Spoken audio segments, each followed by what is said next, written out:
This is East Asia Tonight.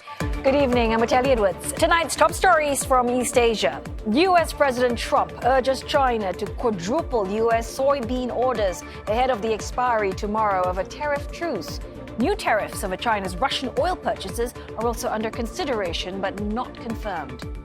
Vietnam's top leader makes a rare state visit to South Korea, aiming to nearly double bilateral trade within 5 years amid the economic uncertainty of the U.S.'s tariff war. The Philippine president says Beijing misinterpreted his remarks, stressing that he wants to avoid conflict. His comments come after two Chinese vessels collided as they chased a Filipino patrol boat in the South China Sea.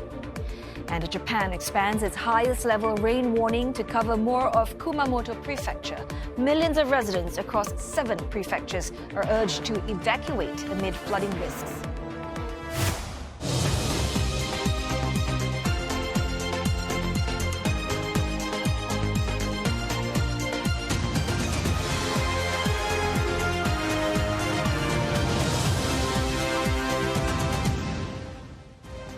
Also in East Asia tonight, a much-needed reprieve for Japanese households as rice prices ease from historic highs after the government taps emergency reserves. But Japan's rice crisis is far from over. And just 4 more days for the UN to craft a landmark treaty on reining in plastic pollution. Talks in Geneva, however, are at a deadlock, with the nations at odds over how to tackle the growing scourge.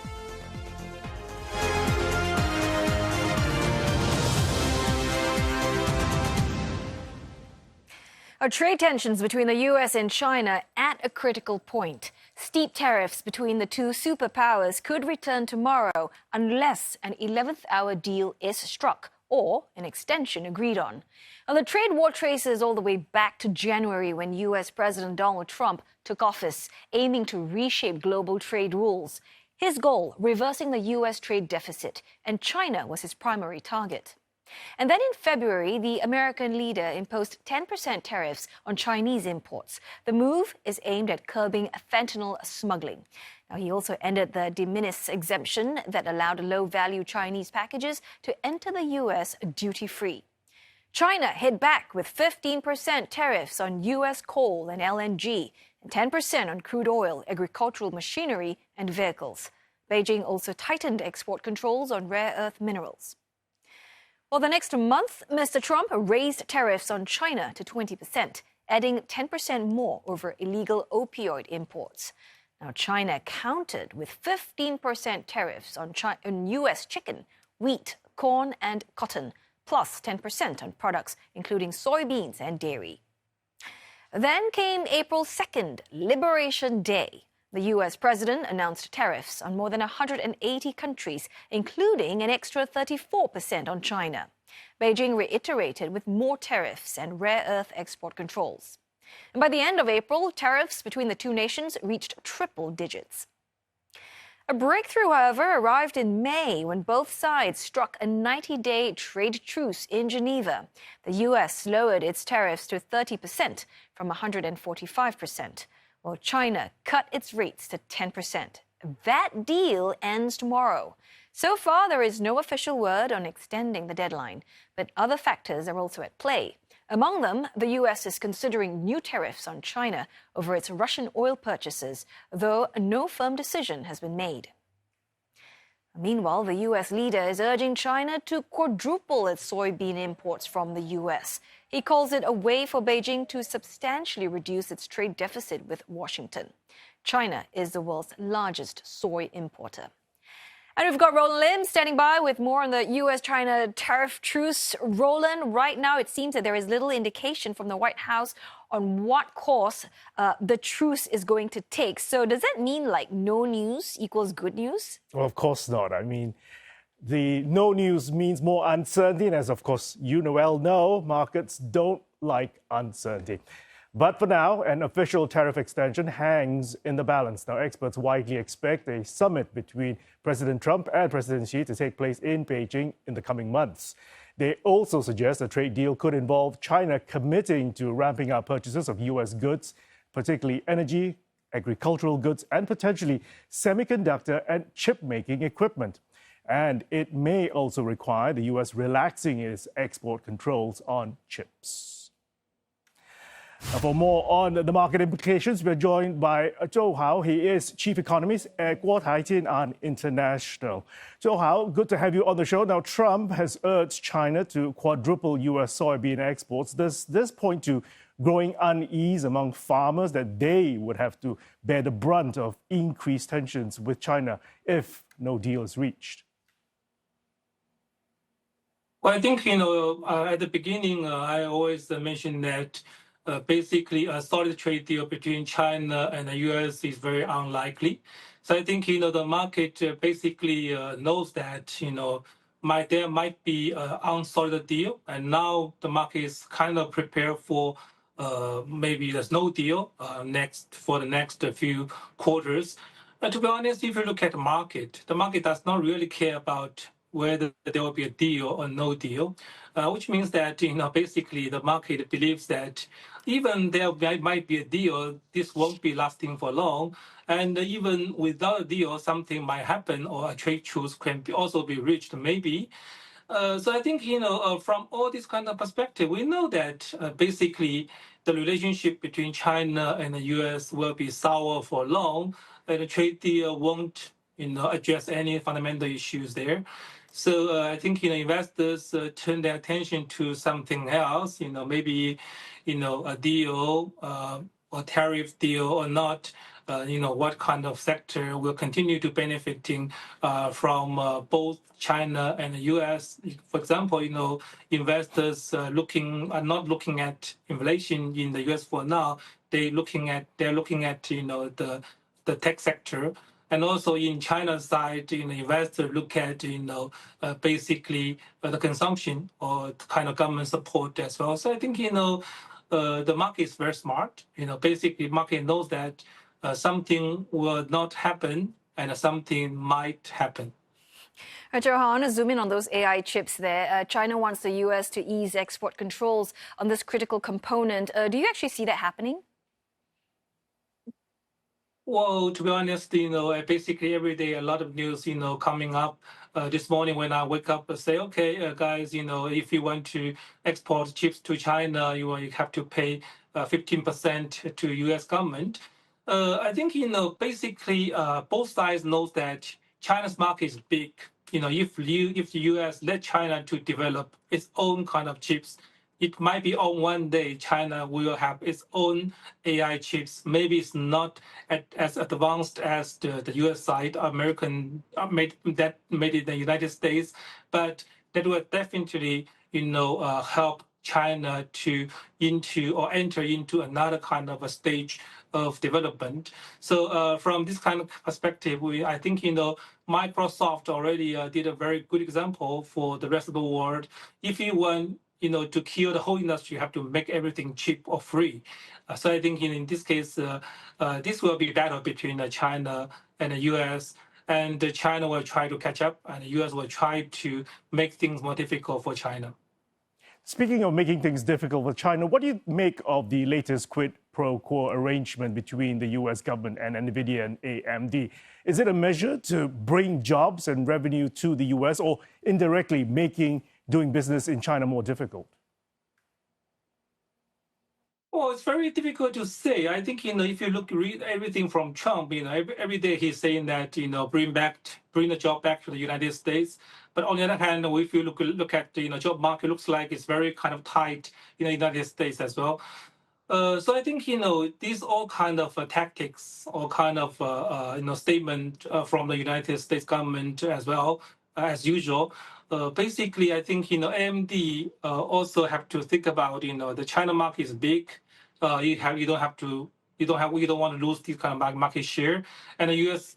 technology side is important. You don't want to lose access to the U.S. market as well.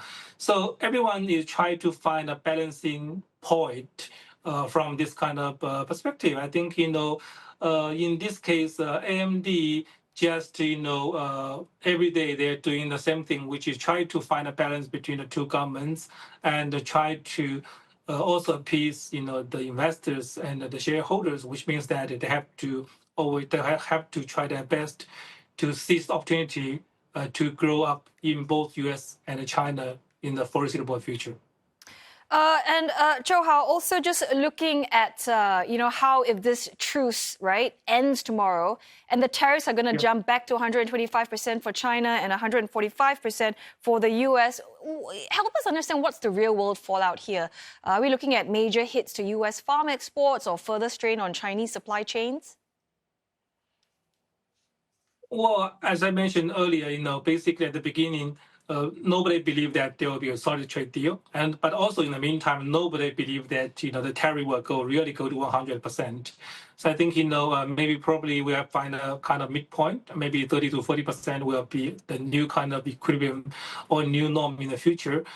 Which sector or which side will be hit most? I think the guy or the side who is not ready for that will be hit the most. I think that's the case.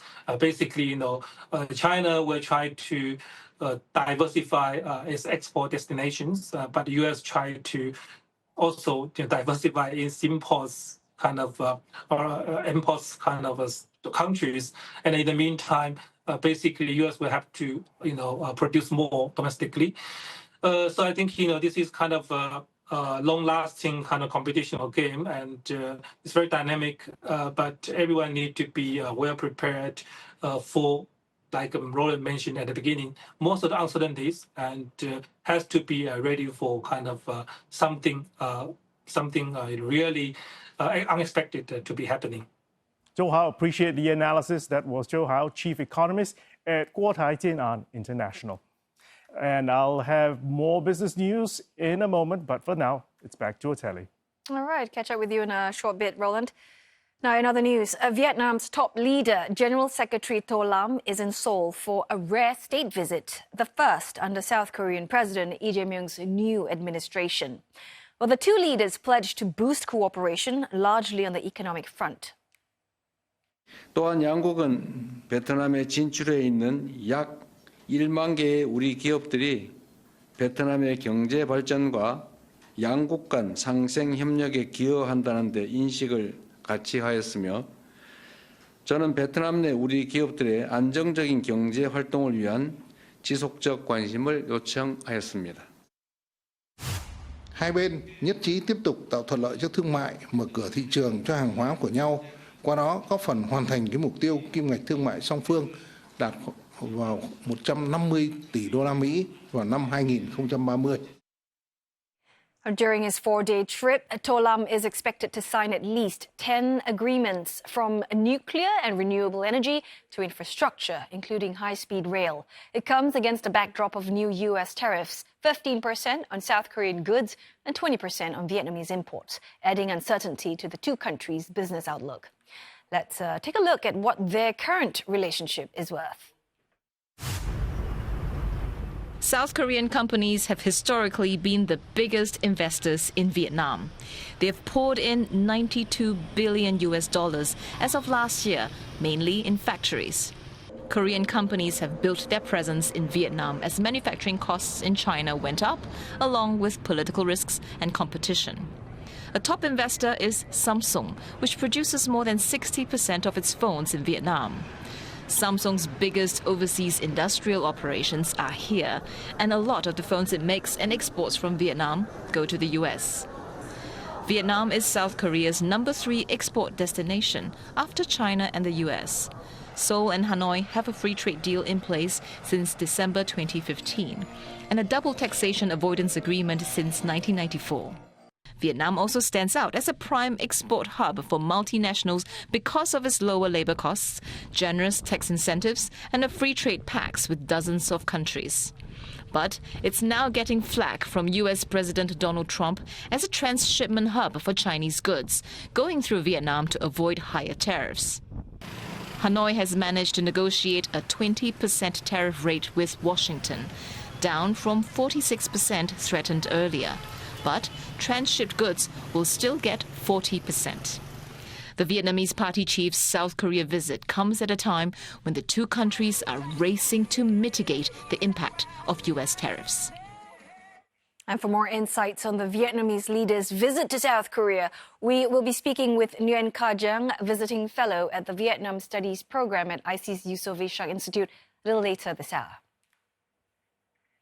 The Philippine President Ferdinand Marcos Jr. says that China had misinterpreted his recent remarks on a possible conflict over Taiwan. Beijing last week lodged a diplomatic protest and accused the Philippine leader of, quote, playing with fire after President Marcos stressed Manila's inevitable involvement due to his country's proximity. At a press conference, the Philippine leader says that he was simply stating facts and that contingencies need to be in place.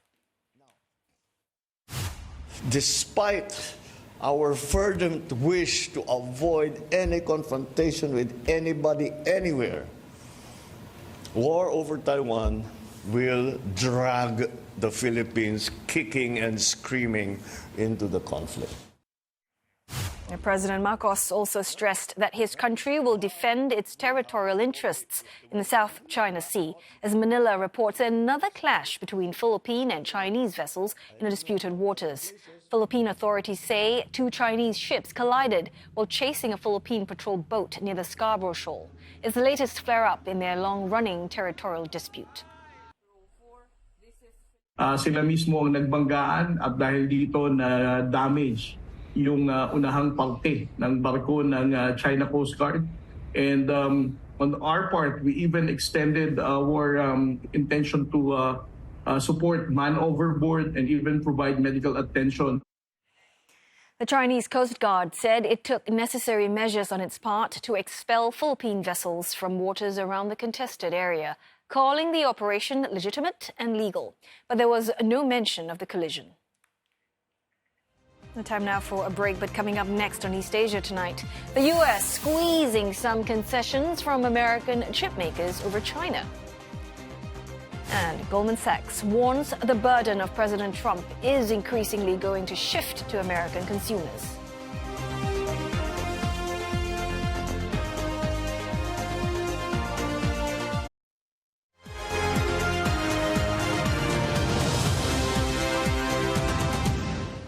Hello again. You're watching East Asia Tonight, and it is now time for some business news with Roland. So, Roland, the U.S. government, they have struck a rather unusual deal with these chip makers.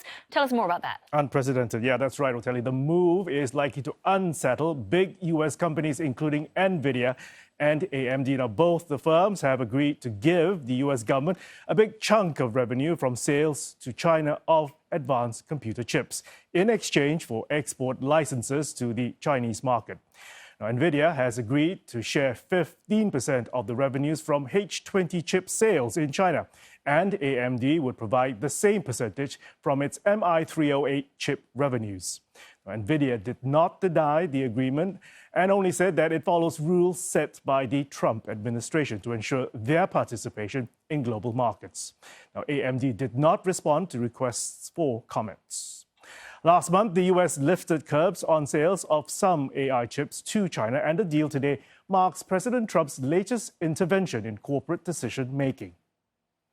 China is among NVIDIA's largest markets. It generated $17 billion in revenue from China in the fiscal year ending January 26, representing 13% of total sales, while AMD reported $6.2 billion in Chinese revenue for 2024, accounting for 24% of total revenue.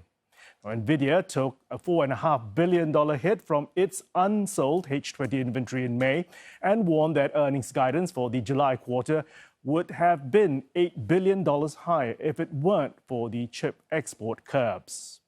Hebe Chen from Vantage Markets explains how the latest developments play into U.S.-China trade tensions. I think that's very, very significant because that signals a strategic move that China and U.S. now refocus on the AI chip. Actually, just before today's announcement, China also claimed that a national security risk for NVIDIA's that H200 chip just last week. So you can see that a bit of the fight back, of the bit of the tip attack in terms of that, given lifting up the 15% of the revenues or sales into the U.S. government, that will ultimately potentially will lift up the prices that NVIDIA will sell to China. Well, of course, for NVIDIA or AMD, for the business, that's definitely not a good news because that means that they were sort of stuck in between the two superpowers. They were making their markets very difficult to compete with local players. But from the big picture, if you're looking for the U.S. and China, you can definitely see that now they're taking this market, the AI chip, the new technology, as their new negotiation tool. For the next step, when we're looking at China and U.S. now back on the negotiation table, I think they were definitely one of the key elements they were taking as their bargaining chip. So the significance of this new policies or new strategy move is that it was definitely moving into the tension in between China and U.S. into the next step. And shares of NVIDIA and AMD trailing in pre-market trade. NVIDIA currently down by nearly 1%, AMD down by nearly 2%. China and Hong Kong stocks ending the day in the green as investors focus on U.S.-China trade truce developments, while shrugging off weekend data that highlighted continued deflation. The Shenzhen component was the biggest gainer, 1.5% higher, followed by the Shanghai Composite, which ended 0.34%. Hang Seng Index in Hong Kong up 0.2%. Shares of Chinese EV battery maker CATL managing to clock in gains after Bloomberg reported the world's biggest battery producer shut a major lithium mine in China. Meanwhile, Hong Kong strengthened its role in the China Belt and Road Initiative as a finance hub, as Uzbekistan's National Investment Fund of $1.68 billion eyes the coastal city for a dual listing. Uzbekistan's potential listing in Hong Kong marks a significant step in its efforts to pitch itself as a trade bridge linking China, Europe, and the Gulf. The country is also considering other global markets such as London and New York. Uzbekistan's interest in a dual listing comes amid growing popularity in Hong Kong listings, as the city positions itself as a financial conduit for the Belt Road Initiative. Emerging markets are tapping the finance hub for capital, logistics, and digital infrastructure. Since 2020, Hong Kong has been pivoting away from Western markets and seeking to prioritize Central Asia, the Middle East, and the South Pacific. The shift happened as Beijing's national security law strained Hong Kong's relations with Western countries. Other companies making a beeline for Hong Kong, including Saudi Arabia's Saudia Cargo, which recently formed a joint venture with Hong Kong's TAM Group, allowing it to handle up to 45% of the two nations' cargo trade. Economists at Goldman Sachs expect the U.S. consumer to bear the brunt of President Trump's trade policies. They say the U.S. companies have so far absorbed most of the costs associated with tariffs, but the burden is increasingly going to shift to consumers. Its latest research shows that through June, the U.S. consumer absorbed an estimated 22% of tariff costs, but their share will rise to 67% if recent tariffs follow the pattern of previous levies. Now, American firms absorb 64% of tariff costs, and they will now take in less than 10%. Goldman estimates that tariffs would bump up core personal consumption expenditures inflation index to 3.2% year on year in December. And that'll do it for business. Oteli. Thanks so much for that business update. All right, time now for another break. But coming up on East Asia tonight, South Korea and Vietnam pledge to deepen ties and strategic cooperation as their leaders meet in Seoul. We'll be speaking with an expert for more insights on the two countries' attempts to boost trade ties amid concerns over the impact of U.S. tariffs.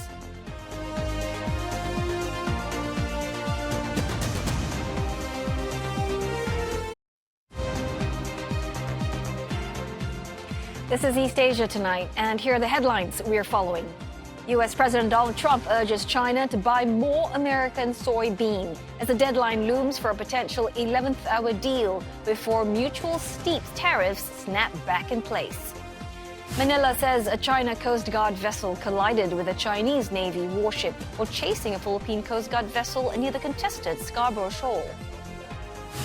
Vietnam's top leader in South Korea for a rare state visit. He's seeking to double bilateral trade in the next 5 years.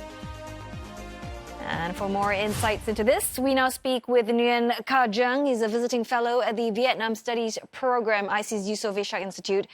and he is joining us from Australia. Well, glad to have you in the discussion today. First time, I want to talk about the significance of all of this. I mean, To Lam is President Lee Jae-myung's first foreign guest since taking office. So what message does that send about Vietnam's importance to Seoul? I think first it's a very safe choice because Vietnam is a very trusted partner for South Korea, and especially when both upgraded their tie to comprehensive strategic partnership a few years ago. And South Korea now is Vietnam's biggest trade, third largest trade partner, and so the biggest investor in Vietnam. So they have really strong ties economically. And importantly, I think the cultural and societal tie is also very strong because we have around 100,000 intermarried South Korea Vietnamese families. So I think this would make a lot of sense for the new president of South Korea to choose Vietnam as the first state visit. But I think more importantly, it also signals a new pivot of the new president of South Korea to maybe to come back to Southeast Asia. And Vietnam, obviously, as a middle power and very important player in Southeast Asia, could be a very good choice for the new president Lee Min-hung to choose as a first state visit to South Korea. And this new pivot you're talking about, I mean, we can tell about their close ties because they're talking about doubling bilateral trade to $150 billion by 2030. I mean, that does sound ambitious, though. I mean, how realistic is that target? I think that's obviously very ambitious, but if you look at the current context, especially surrounding the trade uncertainties, because both Vietnam and South Korea are very dependent on external trade, and with the tariff coming in, I think it makes a lot of sense for two countries to intensify their cooperation in terms of trade and investment. And if you look at the Vietnam landscape, for example, a lot of South Korean companies like Samsung, they invest a lot in the country, and so it's really possible for them to strengthen their ties and to double the trade in the next few years. I think that's really possible, and that makes a lot of sense for them because of the current geopolitical landscape. Make it more pressing for them to really diversify their trade away from great powers, including both China and the US. So then what would you be looking out for in terms of the key milestones over the next 2 to 3 years? What will you be watching out for to see if both sides are on track to reach that target? I think it's very important to see the context of Vietnam's current reform when To Lam really wants to improve Vietnam's strategic autonomy by building up its technological capability. So during his trip, he really emphasized the need to get South Korean support in improving Vietnam indigenous advanced manufacturing. So I think we're going to see an improve in the tech support from South Korea into Vietnam, and a lot more investment, especially in high-tech semiconductors into Vietnam. And secondly, even though we talk a lot about trade and economics investment, but South Korea believes that Vietnam is a very trusted partner. So we probably will see more friendshoring impact when South Korea wants to build their alternative manufacturing capability in Vietnam instead of that depending on China or depending on other countries. So I think that's a very interesting trend to see in the next few years. Right, and as you know, the trade tariffs kick in. Vietnamese exports to the U.S. faces 20% tariff. South Korean exports 15%. In other words, do you think trade between these two countries could actually bypass the U.S. market altogether? Do you see that happening? I think it would be really hard in the short and medium term because of the huge dependency of both South Korea and Vietnam into the US market. Vietnam, for example, like 30% of its export goes to America, and many of those Vietnamese exports actually are made by Korean companies investing in Vietnam. So I think in the short and medium term, it's really hard, but I think in the long term, it's important for both South Korea and Vietnam to think about diversifying their trade relationships, especially enhancing the multilateral frameworks and to provide more markets for South Korean companies and Vietnamese companies to export to other places instead of focusing on too much on the US market. And I think that's really possible because look outside the US, you have a lot of other markets, European Union, ASEAN itself as a very strong market as well. So a lot of opportunities, and it really needs strong bilateral tie for Vietnamese and South Korea to work together and to realize that future. And we've also got military cooperation between the two countries that seems to be expanding. Do you think defense cooperation could ever become a bargaining chip, in future trade talks Do you see that intersecting with the economic ties? That's obviously a really important matter because previously the South Korea only interested in economic development and cooperating with Vietnam in terms of trade and investment. But recently we've seen the trend that South Korea and Vietnam improved their military and defense ties really aggressively. And in the trip of General Secretary To Lam, Vietnam signed a deal, the first major deal to acquire South Korean self-propelled howitzer. I think which is a very, very big thing because normally Vietnam depends a lot on Russian weapons, and now that signals Vietnam's intention to diversify away from Russia and signal also the strong solid tie and trust between Vietnam and South Korea in the future. So I think with all of those uncertainties in terms of geopolitical landscape is the reason obviously defense would be a very, very important aspect of bilateral ties between South Korea and Vietnam, and even between Vietnam and US to that matter. So I have to bring in China here because, both countries, they have got complex relationships with China. How do you think Beijing is going to perceive and respond to this deepening Vietnam-South Korea partnership? I think they will view that bilateral tie a little bit cautiously. Obviously, previously Vietnam normally avoids strengthening tie with US or US allies, but I think given the current situation where Vietnam can't really move too close toward Washington because of the risk that China would perceive it as a threat, it makes a lot of sense for Vietnam to strengthen its ties with other regional partners, including South Korea, which is its biggest investor. So I think why China might perceive this move very, as a maybe a potential threat in the future. But I think it makes sense just for Vietnam to think about it, its own foreign policy, as if they want to strengthen their strategic autonomy, they has to really diversify its partnership. And South Korea, as a very important economic power, would play a very, very important role in Vietnam's new way of doing foreign policy. Hey, some great insights there you've shared with us. Thank you so much for your time and thoughts. Nguyen Ka Giang, visiting fellow at the Vietnam Studies Program, IC's Yusof Ishak Institute. North Korea has sent a warning to South Korea and the US ahead of their large-scale joint military drills. It accused both countries of undermining security on the Korean peninsula. North Korea's defense minister said that Pyongyang will exercise its right to self-defense in the event of a provocation within its borders. Seoul and Washington begin their annual Uchi Freedom Shield joint exercise next week. Around 18,000 South Korean troops and several thousand US personnel are expected to take part. The drills will take place from August 18th to the 28th, but half of the field exercises have been pushed to next month. Officials have cited ongoing heat waves as a reason for the delay. But observers say the postponement could be a strategic move by Seoul to avoid further antagonizing Pyongyang. The joint drills will take place amid what appears to be a concerted effort by new South Korean President Lee Jae-myung to ease tensions with the North. South Korea last month halted propaganda loudspeaker broadcasts along the border. And North Korea has also reportedly removed some of its own loudspeakers at the border. South Korea's low birth rate making a dent in its armed forces. A report by the Defense Ministry says the military has shrunk by 20% in the past 6 years, largely due to a drop in the male population. South Korea requires men of enlistment age to serve an 18-month mandatory military service. The country now has some 450,000 troops, down from the 560,000 in 2019, and a marked decline from the almost 700,000 soldiers in the early 2000s. The report says that the drop is causing a shortfall in the number of officers and could result in operational difficulty if it continues. The ministry says South Korea is now 50,000 troops short of the number required for maintaining defense readiness. South Korea is one of the world's fastest aging societies and has the lowest fertility rate globally last year. Its population peaked at nearly 52 million in 2020 and is projected to shrink to 36 million by 2072.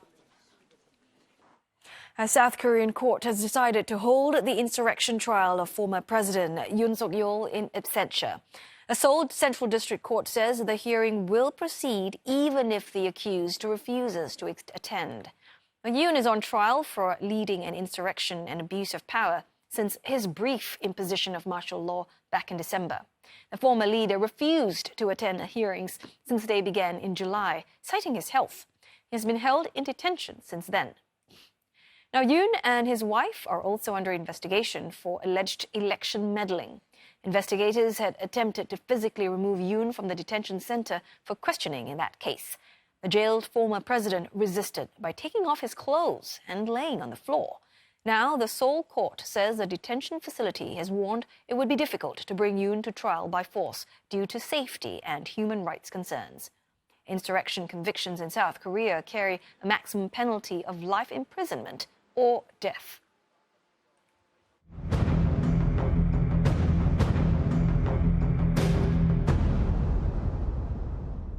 International pressure is piling on Israel over its plans to expand the war. It's facing condemnation from allies of the UN Security Council. The world body says it violates international law, warning of a calamity. If these plans are implemented, they will likely trigger another calamity in Gaza, reverberating across the region and causing further forced displacements, killings and destruction, compounding the unbearable suffering of the population. European nations echoed the sentiment, while China made a veiled swipe at the US. Expanding military operations will do nothing to bring an end to this conflict. It will not secure the release of the hostages. 对当事方有重要影响力的国家，应秉持公正负责任的态度，采取切实行动，推动停火。 Israel pushed back against the global pressure, while the Palestinian envoy claims the war ramp-up was to prevent statehood for his people. How on earth is Israel still allowed to sit around this table and in these United Nations? If it was another country, you would have been imposing sanctions a long time ago. If this body truly believes in justice and morality, then let your urgency be directed where it belongs, towards dismantling Hamas, towards freeing our hostages, toward ensuring that such atrocities never happen again. Anything less is not urgency, it is hypocrisy. Israel found support in its key ally, the US, which accused council members of being politically motivated. Remarkably, instead of pressuring Hamas, members of this body have encouraged and rewarded its intransigence, actively prolonging the war by spreading lies about Israel. Israel has a right to decide what is necessary for its security. Well, coming up on East Asia tonight, Japan facing heavy rains after last month's intense heat. The weather whiplash fueling a rice shortage crisis and driving concerns about this year's harvest. Plus, delegates race against time to craft a landmark global treaty in Geneva, with nations still divided over how to tackle plastic pollution.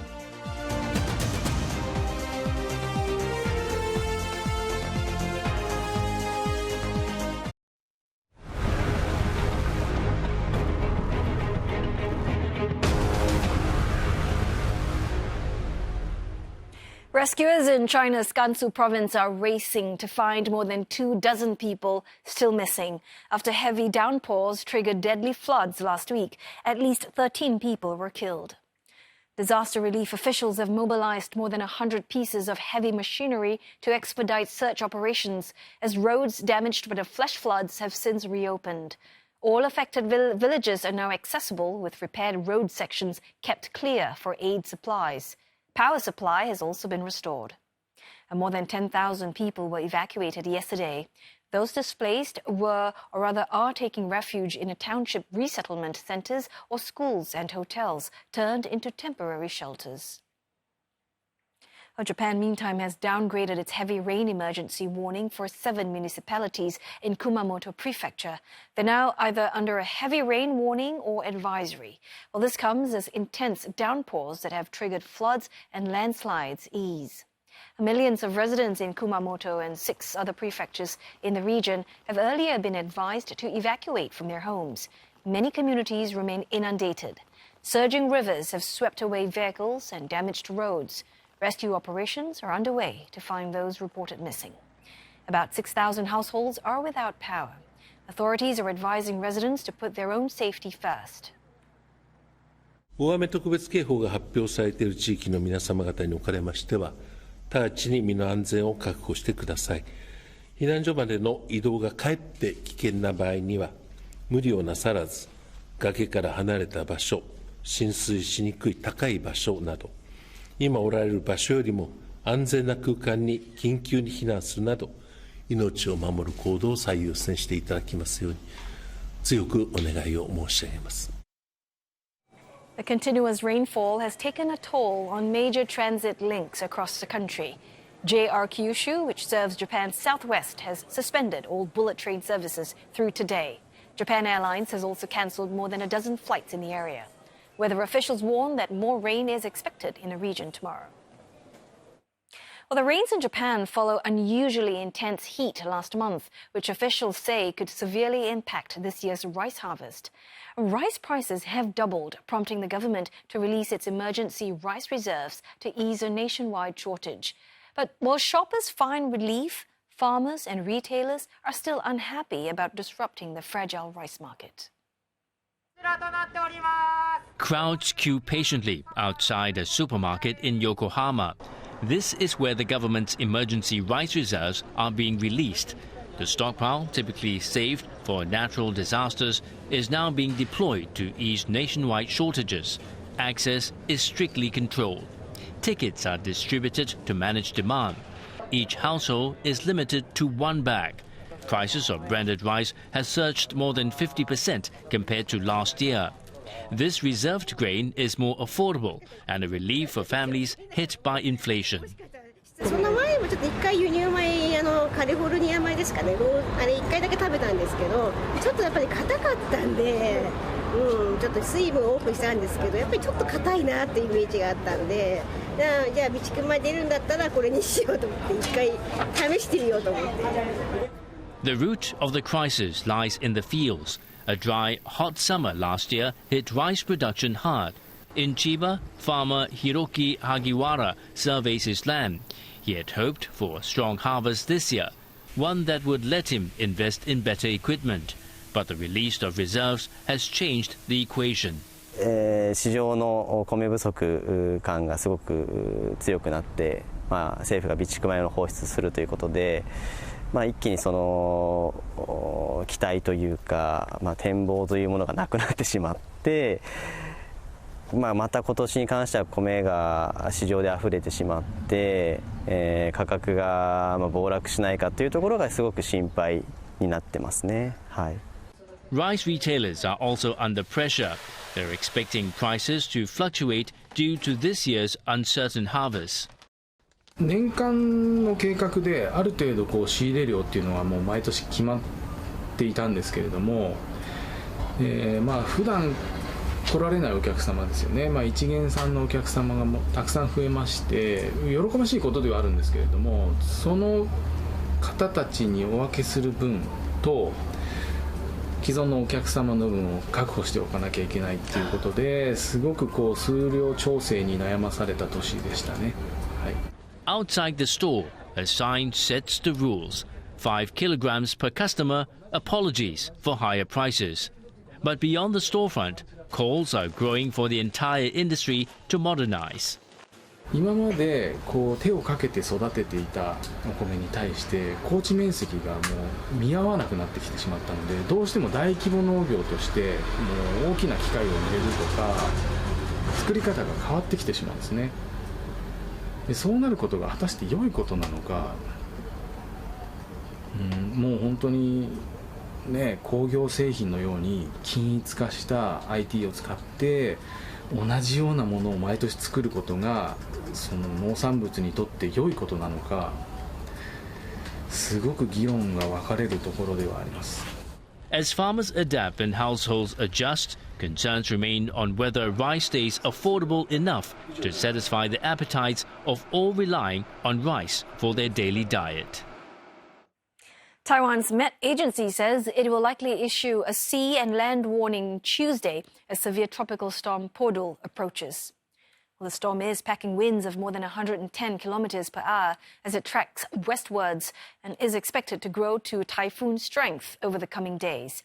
Podul will likely make landfall in Taiwan on Wednesday, bringing extreme rains as it barrels through the island before slamming into China's southeastern coastal regions.